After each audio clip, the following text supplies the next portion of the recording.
Hey, how's it going, YouTube? How y'all doing today? These animals are, I'm pretty certain that they've chewed up every last piece of grass on this field, because these animals are hungry. They are coming in for this feed. So right now, okay, so yesterday I ran through numbers a little bit more in detail. What I got was yesterday, my plan right now is to put these animals on a 20-day feed for $100 a day. So it's looking like it's gonna cost me about $2,000 to get these animals fed for 20 days. My big reason for going for 20 days is that my belief is that if I just hold on until the end of the month, if I just keep these animals going until the end of the month, I will get some rain. I will get 3 to 4 inches of rain, and when the rain hits, my grass will grow. My grass will grow real good. And so I'm budgeting for 20 days. If I get zero rain in the next 20 days, I will consider taking these. I'm already considering taking these animals to market a little bit early. So I'm considering taking these animals to market next month instead of July. As of right now, I'm gonna put these animals on a 20-day feed. My big idea for the 20-day feed for $2,000 is that there's a department store over here that sells feed. Nowadays, I'm able to get credit lines from department stores. So like if I walked into any department store, it could be Home Depot, Lowe's, any department store practically nowadays offers credit lines. There is a department store here that sells animal feed that I have a credit line at, and I was taking a look at the details on the financing. You know, every time I walk into their department store, it says special financing available everywhere. Special financing available. Special financing available. So I went on the internet. I looked up. I registered my credit line on the internet. And I took a look at the fine details for the special financing. And the special financing, if I purchase over $1,599 worth of stuff, they will give me a 3-year finance on it, a 3-year loan on it, for 3.99%. And so essentially, I would be borrowing $2,000 for $60 a month. And so my big plan right now is that I got $2,000 over there. And also, if I purchase anything that I purchase on their, if I purchase over 20 sacks of feed, I get a 5% discount. If I use my credit line, I also get a 5% discount. And also, if I spend $200 or more, I get another 5% discount. So I get a 15% discount if I use this credit line to purchase feed. And so if I use this credit line to purchase feed in bulk, I get a 15% discount. So my big plan right now is that I'm going to utilize that credit line to bring in feed for these animals. I'm going to budget $100 a day.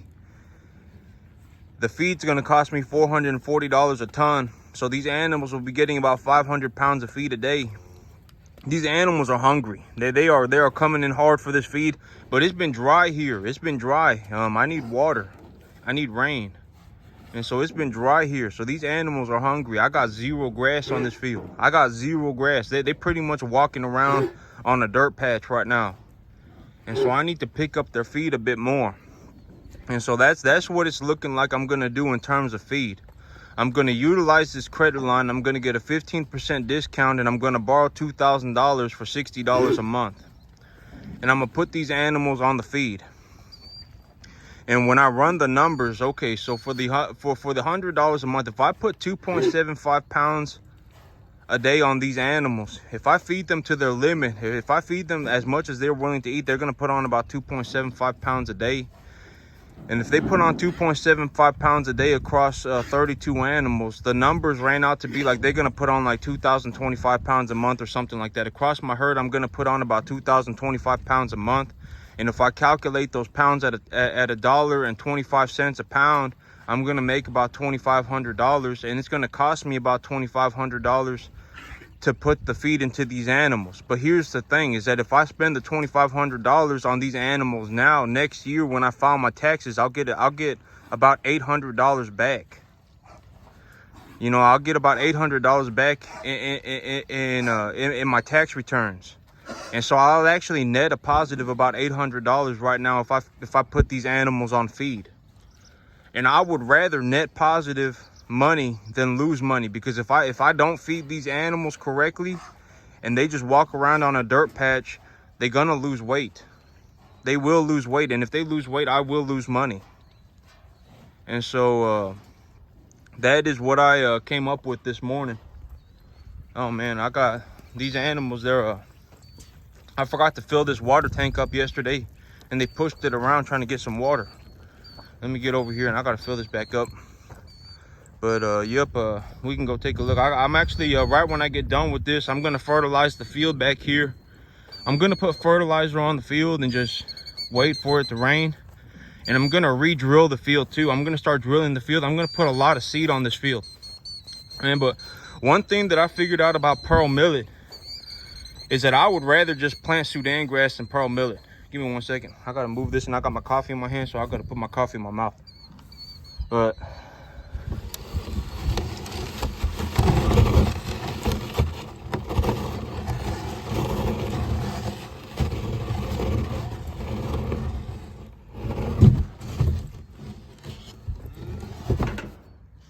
yep, you know, I would rather grow Sudan grass, sorghum Sudan, than grow pearl millet.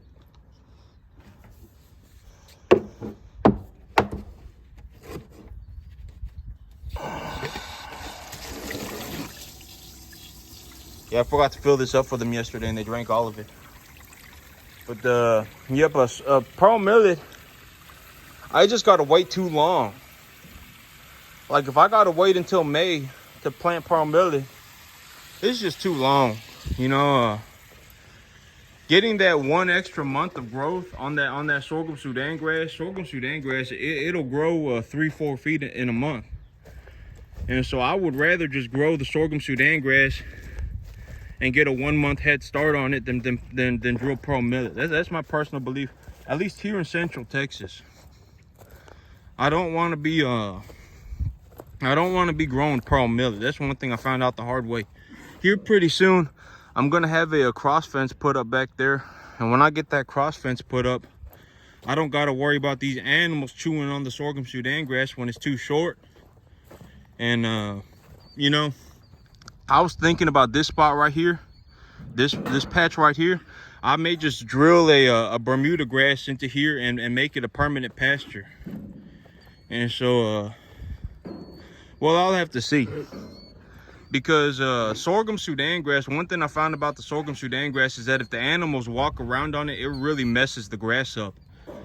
And so I really want to grow either a crawling grass or a bunch type grass. I don't want to grow a grass that grows like corn when these animals are going to be walking around on it. So I was like, you know what, maybe right here what I could do is I could just put in a permanent pasture. Just put Bermuda grass in there, and then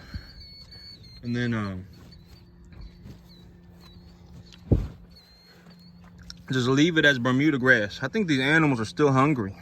Dang. Well, I mean, they got good gut feel on them. These animals, the trick is to not give them as much as they want to eat. The trick is to just give them as much food as it takes to keep them gaining properly, because these cattle, they will eat until they die. They will just eat, and then it's like, oh man,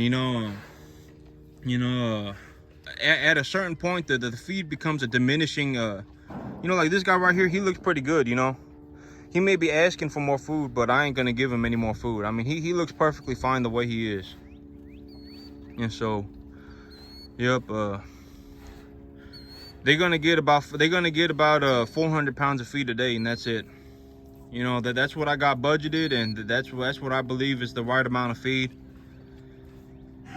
So yep, that's what they're gonna get. But Yep, this front pasture right here, when I'm about to get a cross fence put up in the back, and I'm gonna drill sorghum Sudan grass in the back, and I'm gonna drill sorghum Sudan grass in the front. And in the winter time, I'll drill something like a winter wheat, or excuse me, or winter rye, or a ryegrass. I don't really like the ryegrass. The ryegrass, I found that these animals, the ryegrass, it just makes them bloat so bad. I'm gonna see if I can move away from the ryegrass. The ryegrass, the tricky thing about the ryegrass, from what I've seen, is that the ryegrass, when it's too short, when the grass is too young, it bloats these animals real bad. But when I wait until it gets bigger, it goes to seed so quickly.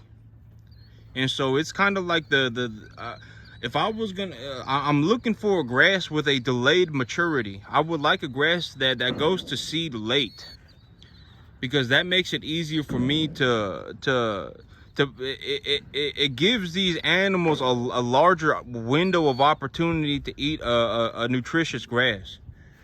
Because, you know, if I put these animals on the ryegrass early, and they I don't know why she always does that. She like hits me with her head real rough. But I mean, she's a little animal. So, you know, these animals, usually when they start doing that, especially the little girls, the girl cattle, they more what is it, they more likely to, I think, I guess they're a bit more feisty than the guys are, because the guys have been castrated. And so the girls, their social structure is a bit more like there was a head cow and there's a head heifer in every group of cattle. And she's usually yeah, always walking out in the front and stuff. And yeah, but these animals, these little when these animals get real rough like that, when they're young like this, I break them. I grab them and I don't let them get away until they stop bucking. I break them when they're young, because I can't break them when they're big. Because if they get too big and I grab them, the chances are they're gonna throw me off. And so when they small like this, if they're a real just aggressive animal like that, I break them. I break them early. And so so that they stop doing that. Because if they get big and they hit me like that, that's a big problem. That's one thing I found out about Princess, my little my little processor calf, is that she well, I figured that out with her. Once I broke the animal, she stopped doing that. But that's how she was when she was young too. She would run around, she would walk around and hit me with her head real hard. And one day I just grabbed her, and I just grabbed her by the head, and ever since then she stopped doing that. But these animals, these heifers are more likely to do that than the steers are. The steers, they've been castrated, and they don't have as much, I guess, just chemicals or hormones running through their body, and so they're very tame. But these heifers, they a little bit more feisty. And so, yep, yeah. But you know, I'm looking into growing a longer maturity grass. A grass that I can grow, and I don't have to worry about it going to seed so early. Because if it goes to seed, and then the next step after a grass goes to seed is for it to die. And so yep, I'm gonna take a look around. I'm gonna do my research. I'm gonna see what's going on. But yep, I'm gonna get this backfield fertilized here before I go to work this morning, and I'm gonna get it re-drilled as much as I can. I'm just gonna keep drilling the field. But that's it for me today, YouTube. Y'all have a good one.